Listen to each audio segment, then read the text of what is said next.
Hello, my name is Colin, and for this presentation, I'll be pitching a mobile game called Spoonful.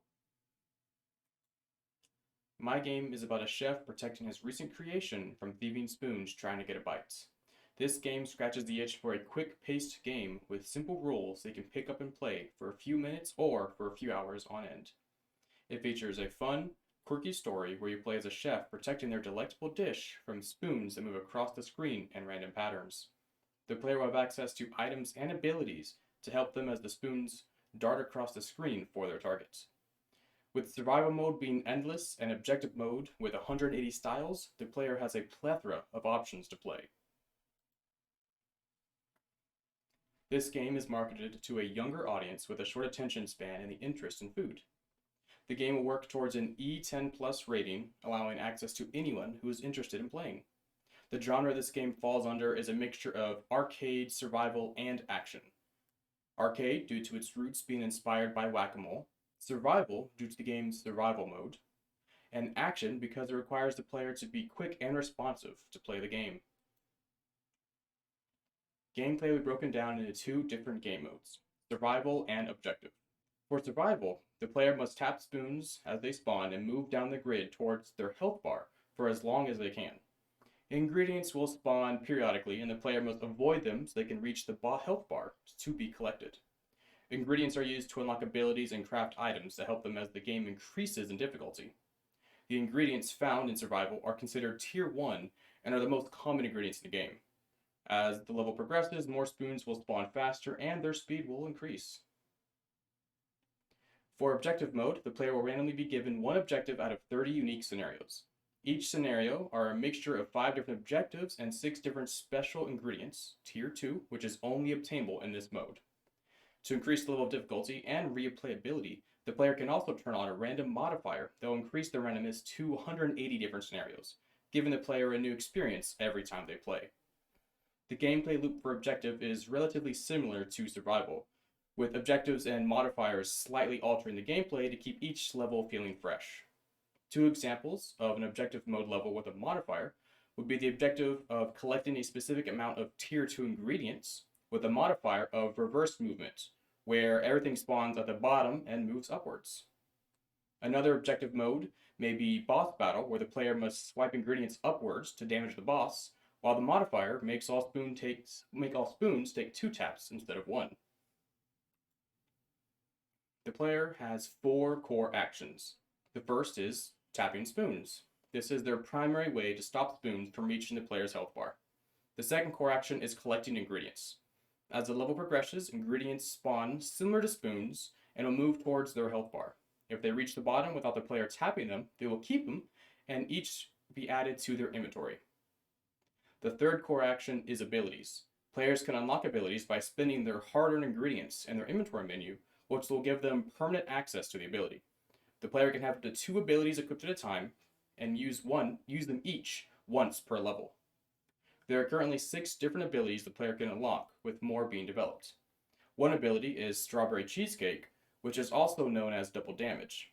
This allows the player to hit each grid twice per tap, which can be useful for the modifier I mentioned earlier that makes spoon takes 2 damage, or takes 2 hits, or if 2 spoons are on the same grid. The fourth action is items. These are one-use items that the player can craft with ingredients earned from objective and survival mode. An example would be fudge nuggets, which creates a single wall that grids off the spoons cannot pass through, forcing them to move in a certain path. Another example would be a micro macaroons, which frees a grid so that any spoons passing through would slow down. Other items would be used to guarantee which tier 2 ingredients would be used in the next objective mode, that the way the player can hunt down for particular ones. The game can be broken down into 3 simple goals. However, players may prioritize them differently based on their playstyle. The moment-to-moment goal is simply surviving each round, whether that means living long enough to reach a score, completing the objective, or surviving as long as possible. The sub-goal is unlocking all abilities and having a large collection of items.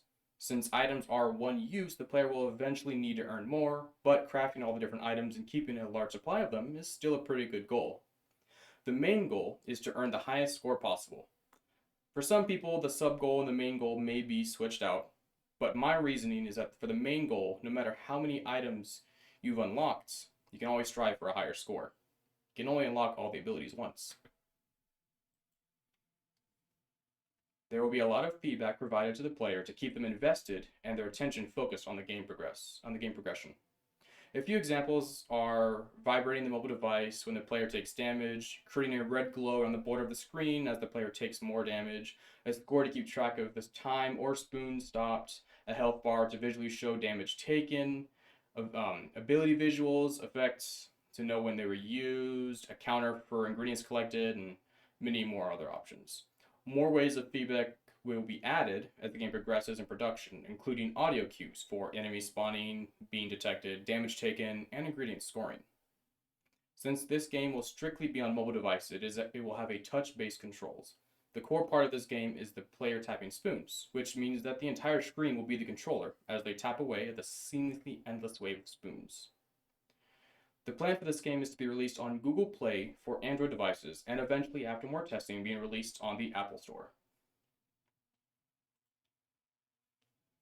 As showcased on this slide, my game has 3 major selling points. The first is the low time commitment of the game, allowing the player to pick up and play it at a moment's notice for however long they choose. It could be for a few minutes during a bathroom break or an hour or two while waiting at the doctor's office. The second selling point is its diverse mechanics. The game will by nature progress in difficulty the longer you play. Endless levels and randomly spawning spoons and speed can create a complex level of gameplay experience, even with simple roles. The last selling point is the game's ability to let the player choose how they play. The plan is to create a ton of different abilities so the player can earn and use them in conjunction with their equally as unique items. This provides the player with a ton of options to mix, match, and find their favorite combinations. In this slide, I would ask the live audience if you have any questions, but since this is pre-recorded, I will leave you to leave your questions for the comments below in the video. I hope you're enjoying the pitch so far as we move towards the backlog section of this presentation. The mood and theme of our game is naturally silly and humorous, taking a fairly unserious topic and giving it a level of spice to make it feel more important than it is. While our message is sarcastic, it does have a slice of truth. In the end, the game is meant to be fun and lighthearted. We want our players to enjoy the game without needing to worry too much about the details and just relax. You will notice a lot of theme and mood similarities to Cooking Mama and Cooking Simulator. Our story begins with a chef finishing a masterful creation that fills in the kitchen with an amazing aroma. The essence draws in everybody nearby who somehow already have spoons. Then, they try to sneak a bite of this delicious food without the master chef noticing. The chef, keen as ever, must fight off the attackers by smacking away their feeble attempts to steal a taste of the dish. Objective mode introduces more story. In objective mode, the chef is working on their next delectable dish, but the thieves are back, trying to steal the food before it's even finished. The chef must defend against a horde of spoons while letting the ingredients still make their way to the mix. Will the chef finish the next meal, or will they be hungry for a feast on an unfinished meal? You can expect the same silly and quirky story concepts found in similar games like Overcooked and Fruit Ninja. The menu flowchart shown here shows the structure of each option the player has when starting the game. Since the point is quick and simple fun, the architecture of the menu must also allow quick access to the game. In this menu structure, the player can start either survival or objective mode by one click once the game loads. The player also has the option to slightly increase the difficulty with a single toggle button that will be beside each of the mode options that allow you to turn on or off modifiers. Each option page will also give the player access to settings so they can leave the level if they decide to. Each level also will automatically return to the main menu once the player wins or loses. The image shown beside inventory kind of gives a visual concept of how I want the tabs and inventory to work so the player can easily navigate between abilities, items, and other features added in the future, possibly other stuff we'll see in future updates. The core systems of this game boil down to 6 different systems. Spoons ingredients being spawned on the grid, spoons ingredients moving towards the bottom of the screen towards the player's health bar, Players defeating spoons by tapping, using abilities or items, health bar tracking, score system tracking, and timer. These are the primary core elements of the game, which I tried to focus on in my physical prototype. I wanted to simulate these basic actions and see how the playstyle would work and if I could find any outlining problems with it.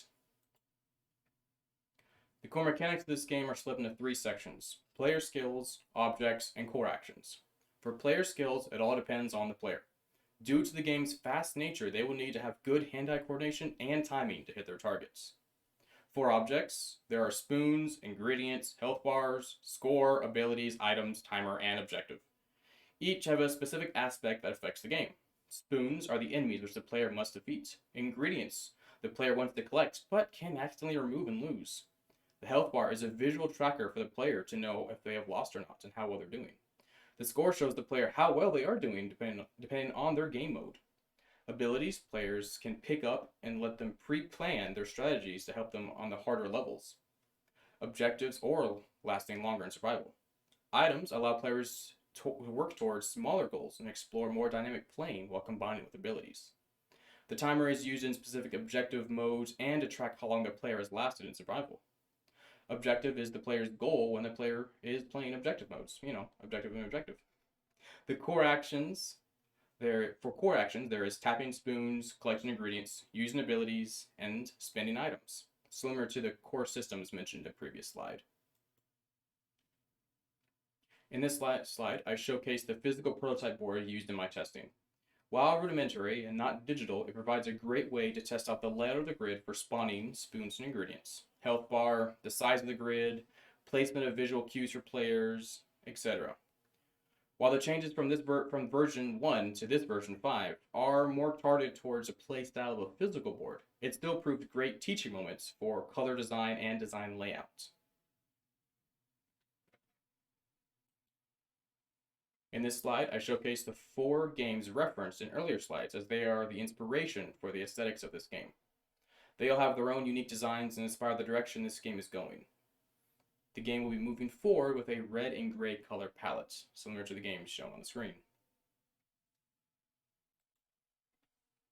For this game, I plan to use one of the 2 game engines displayed here and Photoshop to create assets, which when I start to create the digital version of this game, I will initially start with both engines and see which accommodates my mobile 2D design more.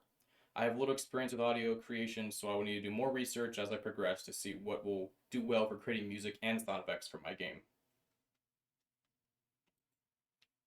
For this last slide, I have links to all the images I used in the presentation. I'd like to say thank you for your watching this pitch all the way through, and I welcome any creative suggestions and opinions you have. There is a ton of detail that did not make it in this presentation due to the limitations and time, so I hope you will look into the GDD for this game once it's finished. I intend to continue expanding scope as I progress, but due to the short development cycle, I want to focus on the core parts of my game before adding too many features. Thank you again, and I hope you have a good day.